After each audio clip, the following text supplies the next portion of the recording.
Si vous avez raté l'épisode précédent, la célèbre auteure Michèle Pedignelli est sur la sellette. Interrogée par l'inspectrice en chef Stéphanie, elle essaie de justifier les nombreuses accusations qui l'accablent.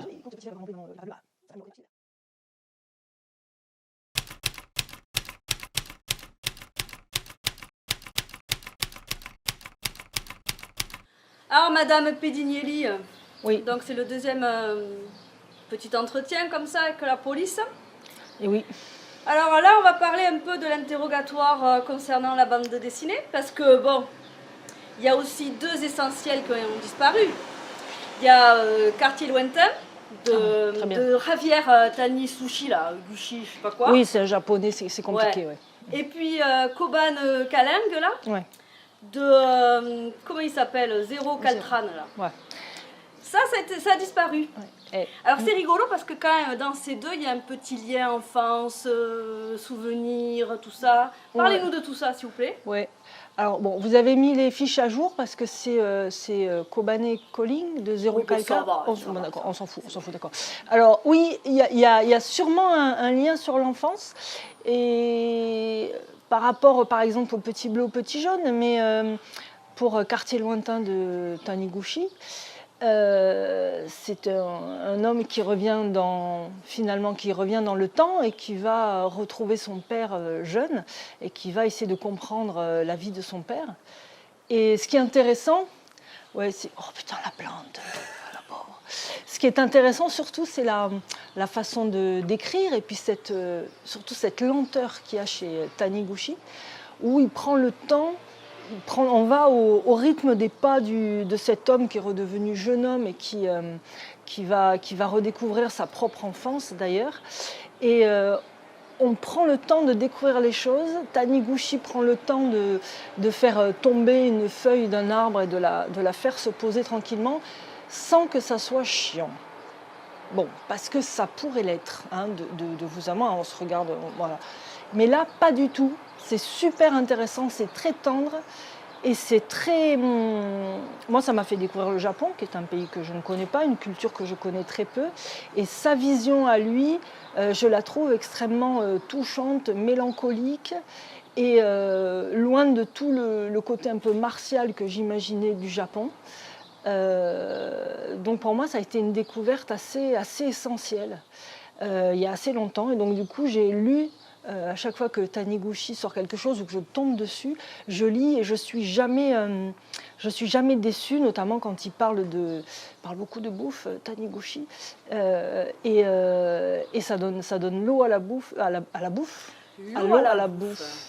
quand il en parle, notamment avec les rêveries du gourmet solitaire, quand il se balade et qu'il fait toutes les petites échoppes et les petits street food, comme on dit maintenant, au Japon.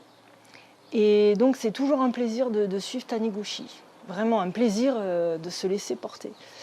Et pour Kobané Calling, par contre, c'est pas un plaisir, c'est une BD extraordinaire que j'ai lue il y a 1 an à peu près et qui résume pour moi parfaitement les émotions que j'ai pu avoir par rapport à ce qui se passait au Kurdistan ou avec les Kurdes.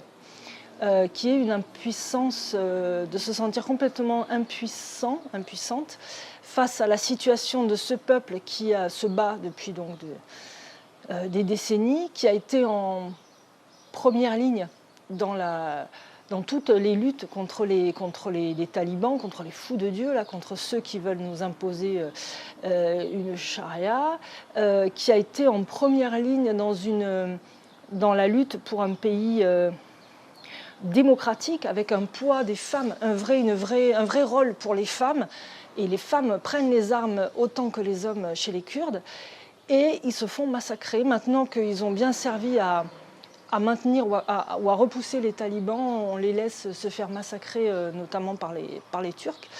Et donc Zéro Calcar part au Kurdistan pour essayer de comprendre ce qui se passe. vraiment, et de comprendre toute cette situation extrêmement compliquée et de combattre cette culpabilité d'occidental qui se dit « je ne fais rien ».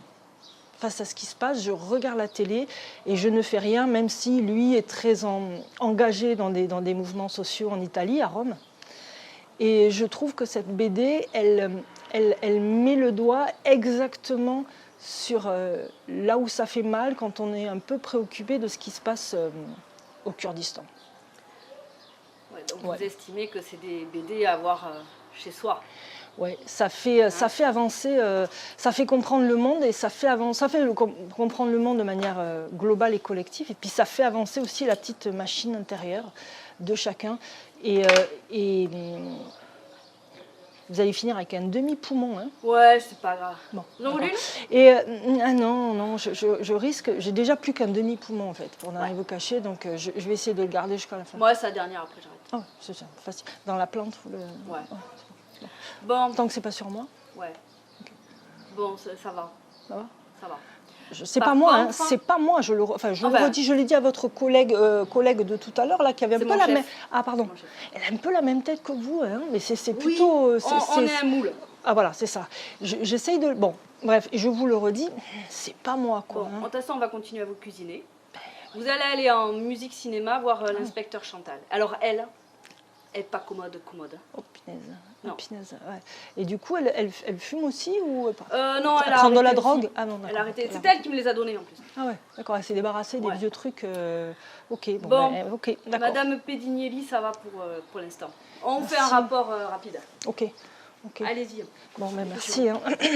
Au revoir. Au revoir. Hein.